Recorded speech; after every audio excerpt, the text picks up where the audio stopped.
हाँ, तो आज हम कक्षा 11 का समुच्चय में प्रश्नावली 1.4 पढ़ेंगे। और प्रश्नावली 1.4 में ये समुच्चय पर संक्रियाएं हैं। समुच्चय पर जैसे संख्याओं का संक्रिया होती है, संख्याओं का संक्रिया क्या होती है? जोड़ होता है, घटाना होता है, गुणा होता है, भाग होता है, ये सब संक्रियाएं। उसी प्रकार इसमें भी समुच्चय पर संक्रियाएं जो हो जाती है वो हो जाती है समुच्चयों का संघ अथवा सम्मिलन। दूसरा हो जाता है समुच्चय सर्वनिष्ठ हो जाता है, फिर पूरक हो जाता है, फिर दो समुच्चयों का अंतर हो जाता है। ये सभी जो होंगी ये आपका समुच्चयों की संक्रिया हो जाती है। समुच्चय की संक्रियाओं में पहला आपका है समुच्चयों का संघ अथवा सम्मिलन, जिसको यूनियन सेट कहा जाता है। जिसको क्या कहा जाता है? Union set. ये दो समुच्चय ए और बी का संघ अथवा सम्मिलन उन सभी अवयवों का समुच्चय होता है जो ए में है या बी में है या ए और बी दोनों में है। हम अपनी भाषा में बता रहे हैं इसको कि किसी दो समुच्चयों का सम्मिलन ये कहलाता है या वह अवयव ए में है या बी में है या दोनों में है।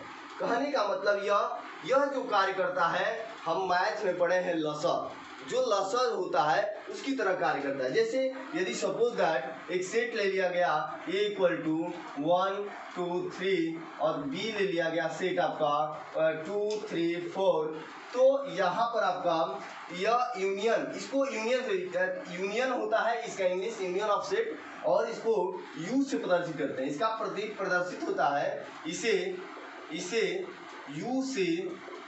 U से मतलब इसको पढ़ा जाता है यूनियन, ठीक है। U से प्रदर्शित, इसे यूनियन लिखे पढ़ेंगे, प्रदर्शित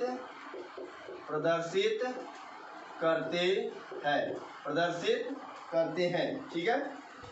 यूनियन, इसे यूनियन से प्रदर्शित करते हैं। तो इसका यूनियन अगर निकाला जाए तो ए यूनियन बी, हम लसर में क्या कार्य करते हैं? जो कॉमन होता है वो और जो कॉमन नहीं होता है वो दोनों लेते हैं। तो देखिए ये 2 कॉमन हो गया, 3 कॉमन हो गया, बच गया क्या? 1।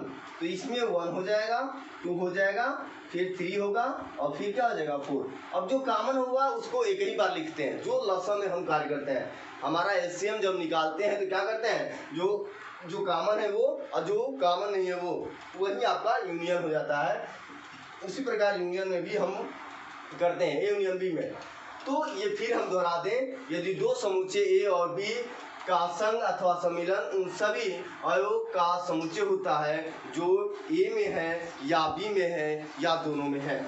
तो इसको अगर प्रतीकात्मक भाषा में लिखना हो, संकेतात्मक रूप में लिखना हो, तो ए यूनियन बी जो होगा, एक सब्जेक्ट एक्स ऐसा है, एक अवयव है, एक सब्जेक्ट एक्स एक ऐसा है जो या तो ए में है, x बिलोंग्स टू ए या x बिलोंग्स टू बी। इसका मतलब यह हुआ कि यदि कोई एलिमेंट, सपोज दैट, यदि मान लें हम कि यहाँ पर इसको मान लेते हैं कि यदि b हो गया आपका, क्या लिए थे हम लोग? 2 3 4।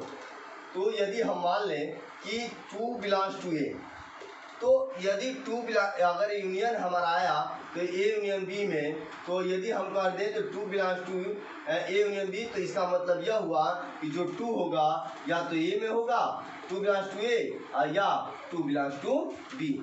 मतलब ये कंडीशन फॉलो करता है। ऐसा होता है कि यदि कोई एलिमेंट ए यूनियन बी में है, यूनियन में है, ए यूनियन बी में है, तो वह हो सकता है कि ए में हो, या हो सकता है कि ए में हो, या हो सकता है कि बी में हो।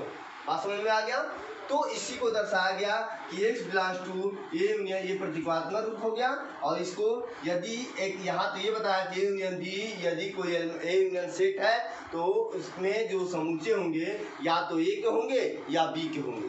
मतलब आप समझिएगा कि ए यूनियन बी का मतलब यह हो गया कि यदि वह ए यूनियन बी में कोई एलिमेंट है, यदि कोई समुच्चय है कोई, तो वह समुच्चय में या तो ए का एलिमेंट होगा या बी समुच्चय बी का एलिमेंट होगा। जैसे कि देख लीजिए, अभी हम लोग निकाले थे ए यूनियन बी, तो यह हमारा आया था 1 आया था, 2 आया था, 3 आया था, 4 आया था। तो हमारा देखिए 1 अगर देखा जाए तो ए का है ना, तो इसीलिए लिखा जाता है या तो ए का 2 क्या होगा, ए का भी है बी का भी है, दोनों का है। और 4 क्या है, फोर्थ जो एलिमेंट है बी का है। तो यदि ए यूनियन बी में है तो फॉलो होता है, यदि कोई एलिमेंट ए यूनियन बी में है तो वह हो सकता है कि या तो ए का होगा या बी का होगा। यह हमारा क्या हो गया, समुच्चय का यूनियन हो गया, मतलब संज्ञा अथवा सम्मिलन कहते हैं। यूनियन समझ में आ गया होगा आपको, यूनियन ऑफ सेट है। अब आते हैं समुच्चय के सम्मिलन के गुणधर्म। अब ये सम्मिलन के गुणधर्म में ये वर्गसम नियम होता है। वर्गसम नियम आपका है वर्गसम नियम। अब वर्गसम नियम को हम समझते हैं, थोड़ा सा ये मिटा लेते हैं तो समझ में आएगा। इसी को मिटा देते हैं, उधर छोड़ देते हैं। तो यहाँ वर्गसम नियम होता है, इसको नोट कर लीजिएगा। वर्गसम नियम क्या होता है कि वर्गसम ये होता है आइडेम्पटेंट लॉ। आइडेम्पटेंट लॉ अर्थात यदि किसी समुच्चय का खुद के साथ उसी समुच्चय का यूनियन किया जाए तो वह खुद आए। आप देख भी सकते हैं कि यदि किसी समुच्चय का उसी के साथ सम्मिलन किया जाए तो वह समुच्चय ही आएगा। जैसे में for example A equal to अभी जस्ट लिए थे हम लोग 1 2 3 और हम इसको प्रूफ नहीं कर रहे हैं, ऐसे ही समझा दे रहे हैं। तो हमारा ए के साथ ए का यूनियन अर्थात इसका मतलब यह हुआ कि 1 2 3 यूनियन और 1 2 3, ठीक है, 1 2 3 यूनियन 1 2 3 अर्थात इसका मतलब क्या हो गया कि इसके साथ इसमें कॉमन जो है और जो कॉमन नहीं है दोनों लेंगे। तो हमारे पास 1 है, 1 हो गया, 2 हो गया, क्या होगा 3 हो गया, दोनों में कॉमन है तो हमारा 1 2 3 आ गया। मतलब ये क्या आ गया, ए आ गया। अर्थात इस प्रकार हम लिख सकते हैं कि A union B A equal to क्या हो गया ए। अगर यहाँ लिखना चाहे तो वर्गसम नियम में हम लिखेंगे, वर्गसम नियम में कि A union A equal to क्या A union A equal to A. तत्सम को मिटा देते हैं तो यहाँ लिखते हैं, तत्सम नियम को बाद में लिख लेंगे हम लोग। इसको लिख सकते हैं इसके आगे कि ए यूनियन ए मतलब खुद के साथ यदि यूनियन हो, उसका सम्मिलन हो तो वह खुद ही आए। तो यह होता है आइडेम्पटेंट लॉ।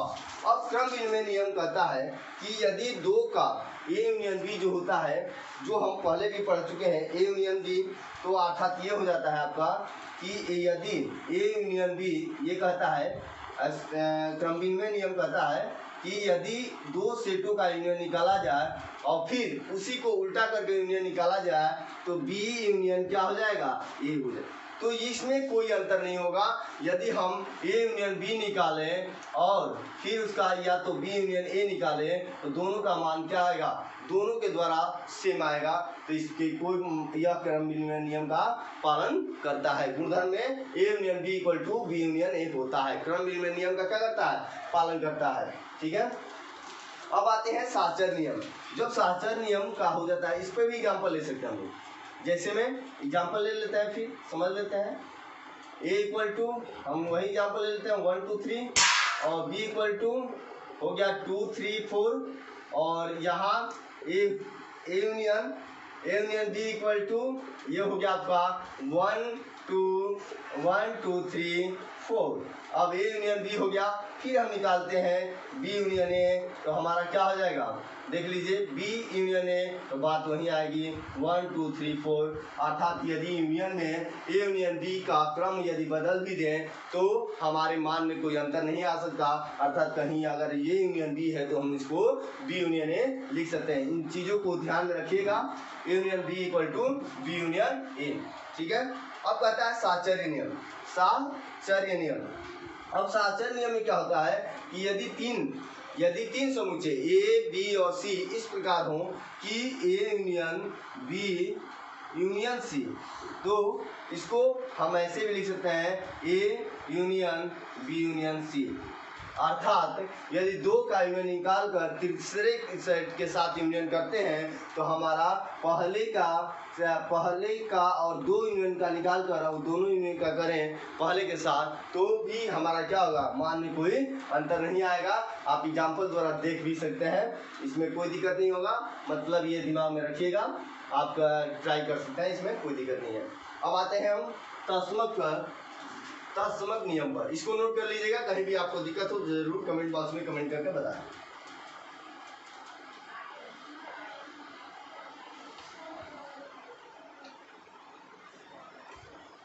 अब आता है identity for identity law. Identity law कहता है तत्समक नियम आपका 4 नंबर तत्समक नियम ये आपका कहता है कि यदि किसी समुच्चय का किसी रिक्त समुच्चय के साथ यूनियन किया जाता है तो वह समुच्चय ही आता है। यदि कोई समुच्चय है, यदि ए है तो ए, यदि इसका ए यूनियन, इसको आइडेंटिटी लॉ कहते हैं, और ए यूनियन फाई करते हैं। यदि किसी समुच्चय का फाई के साथ इंटरसेक्शन का यूनियन करते हैं तो हमारा क्या प्राप्त होता है, वह खुद ही समुच्चय आता है। तो ये आइडेंटिटी लॉ को ही फॉलो करता है। इस प्रकार यह हमारा रहा क्या, सम्मिलन, और सम्मिलन हो गया। अब आते हैं सर्वनिष्ठ अथवा संप्रतिच्छेद। सर्वनिष्ठ अथवा प्रतिच्छेद, ये गुण धर्मों को आप याद रखिएगा, दिमाग पर रखिएगा, बस इसका थोड़ा बहुत यूज है, इसमें कंफ्यूजन नहीं करना है, बस दिमाग में ये रहे। असमुच्चय का सन्निष्ठ अथवा प्रतिच्छेद,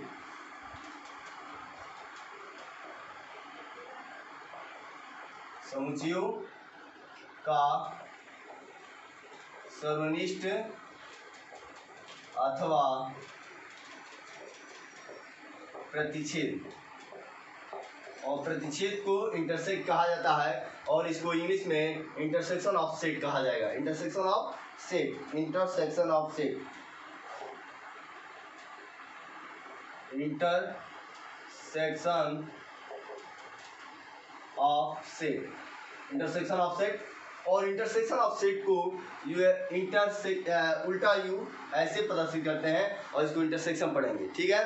तो यदि इसका परिभाषा बताना हो, यदि दो समुच्चयों में कॉमन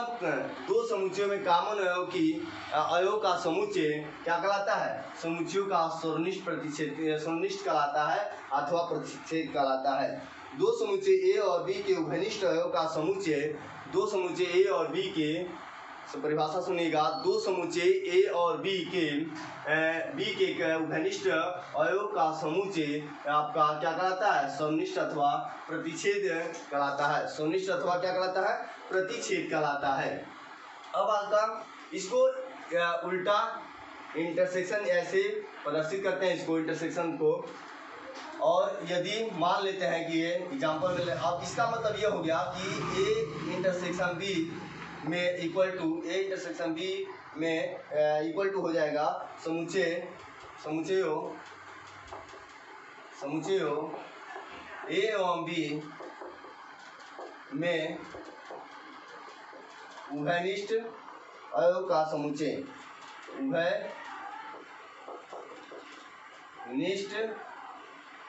अवयव का समुच्चय, समुच्चयों ए एवं बी में उभयनिष्ठ अवयव का समुच्चय। और इसको प्रतीकात्मक रूप में ए इंटरसेक्शन बी पढ़ेंगे, क्या, इंटरसेक्शन, और A intersection B equal to, Hindi में पढ़ना चाहे तो ए उभयनिष्ठ बी, ठीक है।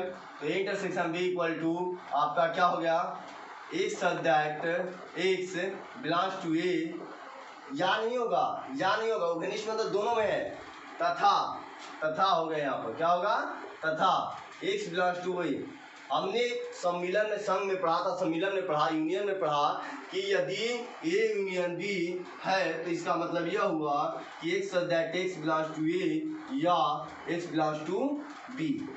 और यहाँ पर एंड भी लिख सकते हैं, इंग्लिश में एंड हो जाएगा, और इसको हिंदी में या कर देंगे, ठीक है। तो इसका मतलब इंटरसेक्शन का मतलब यह हो गया कि X such that X belongs to A and X belongs to B, मतलब यह कि इस एंड का मतलब यह हो गया, हम जब कह ही रहे हैं परिभाषा में कि दो समुच्चय की उभयनिष्ठ मतलब दोनों में कॉमन हो, वही तो दोनों में कॉमन है, अर्थात जो यदि x A union B A intersection B में है, इसका मतलब यह हुआ कि x जो है a में भी है और x जो है b में है। यहाँ कॉमन की बात नहीं हो रही है, यहाँ तो a का भी एलिमेंट हो सकता है और b का भी एलिमेंट हो सकता है। ये लसा की तरह कार्य करता है, तो ये कैसा कार्य करेगा, मसा की तरह कार्य करेगा। कैसा कार्य करेगा, मसा की तरह। मसा में जो उभयनिष्ठ होता है उसी को हम लेते हैं, तो इसी प्रकार ये भी हो जाएगा। ठीक है, या ऐसे भी इसको लिख सकते हैं, इसका प्रतीकात्मक रूप हो गया, और इसको ऐसे भी लिख सकते हैं, कैसे, ऐसे लिख लें कि A intersection B X belongs to A intersection B both implies X belongs to A and X belongs to B, X belongs to B. यह हमारा हो गया ये X belongs to A intersection B both imply X belongs to A and X belongs to B. इसका means यह हुआ कि यदि एक्स ए इंटरसेक्शन बी में है तो इसका मतलब यह हुआ कि एक्स ए में भी है और एक्स बी में भी है। ठीक है, अब आते हैं इसके गुणधर्मों पे।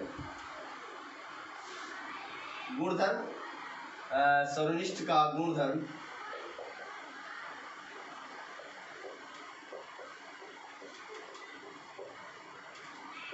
गुणधर्म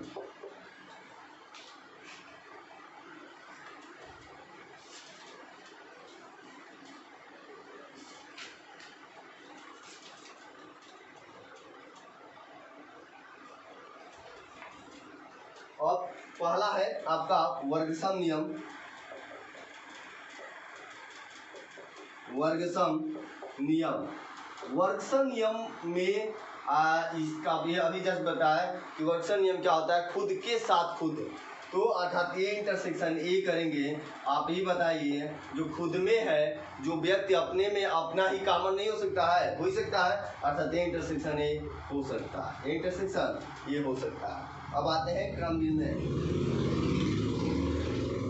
क्रम विनिमय विनिमय नियम, क्रम विनिमय नियम, अर्थात यह हो गया आपका क्रम विनिमय नियम में यदि एक दो सेट है ए इंटरसेक्शन बी, तो जो आप ही बताइए, ए के साथ बी का इंटरसेक्शन निकालते हैं और बी का भी ए के साथ इंटरसेक्शन निकाल सकते हैं, तो दोनों समान आएंगे ही। अभी एग्जाम्पल देख सकते हैं हम लोग, इसमें एग्जाम्पल लिए नहीं थे, अब ले रहे हैं। देखिए ए इक्वल टू हम ले लेते हैं 1 2 3 4 और बी इक्वल टू हम ले लेते हैं 3 4 5 6। तो अगर ए इंटरसेक्शन बी निकालते हैं तो हम वही लेंगे जो कॉमन है, तो 3 कॉमन है, 4 कॉमन है, बस 3 4 के अलावा कुछ कॉमन नहीं है। तो यह हो गया आपका 3 4। अगर हम इसका बी इंटरसेक्शन ए निकाल दें तो हमारा क्या आ जाएगा, बात वही आएगी 3 4।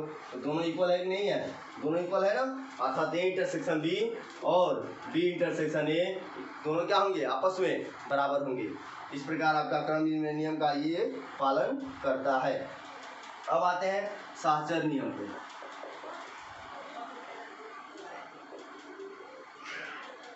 साहचर्य नियम, अब साहचर्य नियम क्या करता है, एसोसिएटिव लॉ। अब एसोसिएटिव लॉ, यदि तीन समुच्चय हैं ए और बी और सी, यदि तीन समुच्चय ए बी और सी है, तो तब के कंडीशन में कि ए इंटरसेक्शन बी का दोनों का इंटरसेक्शन निकालकर तीसरे के साथ इंटरसेक्शन कराए और फिर एक समुच्चय का दो के इंटरसेक्शन निकालकर इंटरसेक्शन कराएं, तो हमारा क्या आएगा, दोनों आपका इक्वल आएगा। ये आपका साहचर्य नियम कहता है। अब आते हैं तस्मक नियम, सेम वही प्रोसेस है। आपको कहीं दिक्कत हो तो जरूर बताएं, इसमें आपका कुछ छूट नहीं रहा। ठीक है, इसको नोट कर लीजिएगा, परिभाषा हम बोली दी है, आप लिख लीजिएगा।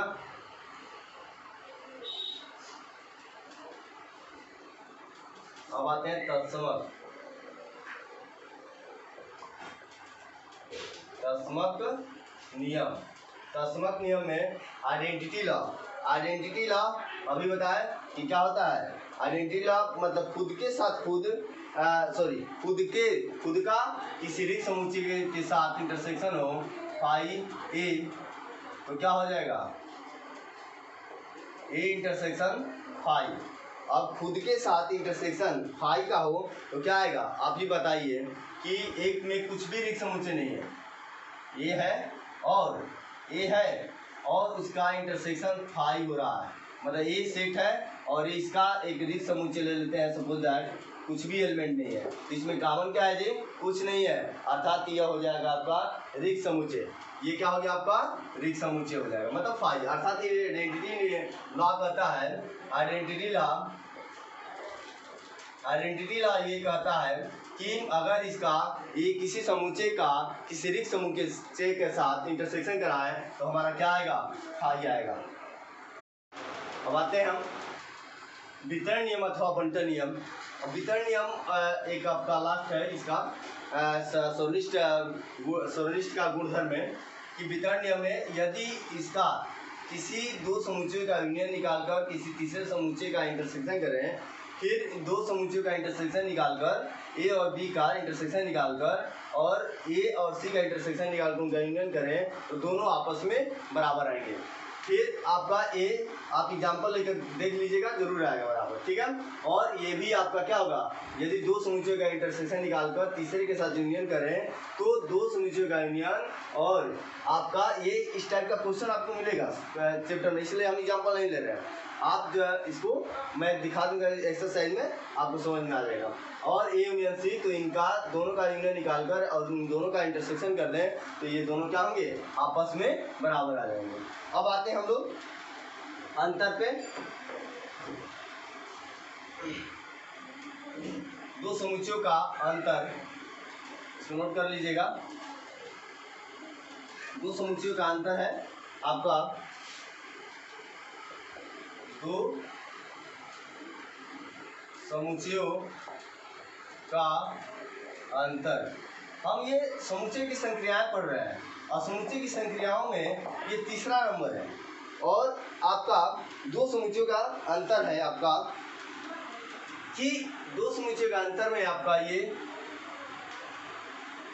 यदि दो समुच्चय ए और बी, दो समुच्चय ए और बी है तो ए के वही एलिमेंट होंगे, ए का वही एलिमेंट लेंगे जो बी में नहीं है, ए के वही एलिमेंट लेंगे जो बी में नहीं है, तो उस जो आते हैं अवयव उनके समुच्चय को हम क्या कहते हैं, समुच्चयों का अंतर कहते हैं। यदि दो समुच्चय ए और बी है, जैसे मान लीजिए 1 2 3 4, तो ए और बी इक्वल टू 2 3 4 5, तो हम ए के वही एलिमेंट लेंगे जो बी में नहीं है। ए के ये नहीं कि इसमें का, अब देख रहे हैं कि 2 3 और 4 है, अब 5 यहाँ है तो 1 5 ले लेंगे, नहीं, ए के वही एलिमेंट लेंगे। जो घटाने की प्रक्रिया हम लोग करते हैं वैसा ही काम करेंगे, तो ए के वही एलिमेंट लेंगे जो बी में नहीं है, तो ए माइनस बी क्या हो गया, इसको ए माइनस बी से, और समुच्चय का अंतर को, दो समुच्चय का अंतर को हम ए माइनस बी से प्रदर्शित करते हैं। दो समुच्चय के अंतर को किससे प्रदर्शित करते हैं, हम ए माइनस बी से प्रदर्शित करते हैं, ए माइनस बी से प्रदर्शित आपका करते हैं। तो अब आपका यहाँ पर ए माइनस बी हो गया, तो ये क्या हो जाएगा, 1 हो जाएगा। बात समझ में आ गया, जो हम ए के वही एलिमेंट लेंगे जो बी में नहीं है, ए के वही एलिमेंट लेंगे जो बी में नहीं है। फिर एक एग्जांपल लेते हैं, एक बड़ा सा एग्जांपल लेकर समझ लेते हैं, उसके बाद हम इसको भाषा लिखवा देंगे। ए इक्वल टू आपका मान लेते हैं 1 2 3 4 5 6, और बी इक्वल टू आपका है 2 4 6 8, 2 4 6 8, तो हमारा ए माइनस बी क्या हो जाएगा, ए माइनस बी क्या हो जाएगा, आप ही बताइए। तो ए माइनस बी आपका, ए के हम वही एलिमेंट लेंगे जो बी में नहीं है, तो 2 है 4 है 6 है, क्या नहीं है जी, 1 3 5 नहीं है, 1 3 5 नहीं है। अगर b माइनस ए कर दे तो हम b के वही एलिमेंट लेंगे, इस बात में अंतर है। अगर b माइनस ए कह रहा तो यहाँ पर अंतर आ जाता है, b माइनस ए का मतलब यह हुआ कि b का वही एलिमेंट लेंगे जो e में नहीं होगा। b का वही एलिमेंट, तो देखिए 2 है 4 है और 6 है, तो क्या नहीं है, 8 नहीं है, क्या नहीं है 8, b का एलिमेंट देखेंगे, नहीं कि a का, बात समझिएगा। a माइनस बी में मतलब a का वही एलिमेंट जो b में है, और b माइनस a का मतलब b का वही एलिमेंट जो a में नहीं है।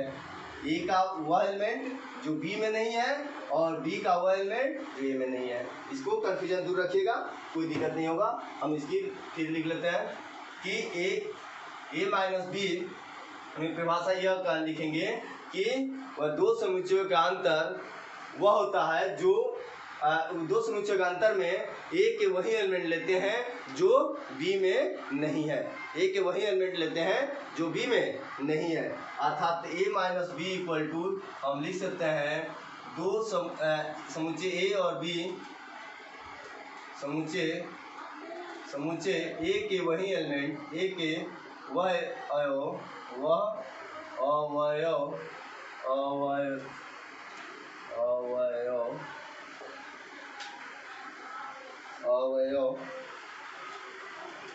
एक वह अवयव जो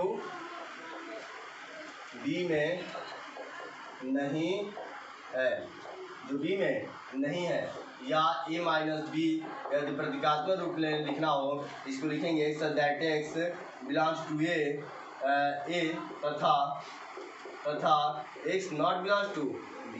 इसका मतलब यह हुआ कि यदि a माइनस बी है तो x जो है a का है लेकिन b का नहीं है। यदि b माइनस a हो तो इसका मतलब क्या हो जाएगा कि x that x belongs to b तथा x not belongs to a, x not belongs to a। बात समझ में आया।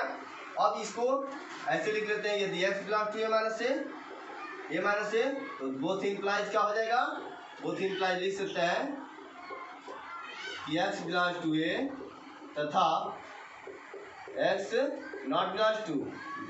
बात समझ में आ गया, कोई दिक्कत नहीं है। अगर आपको कहीं भी दिक्कत होता है, ये आपका 1.4 के हिसाब से आपकी इंट्रोडक्शन हो गया इसका। अगर ये आप ध्यानपूर्वक पढ़ लेते हैं तो आपको प्रश्नावली में किसी प्रकार का दिक्कत नहीं होगा 1.4 में। यदि कहीं भी दिक्कत हो तो जरूर कमेंट बॉक्स में कमेंट करके बताएं। धन्यवाद।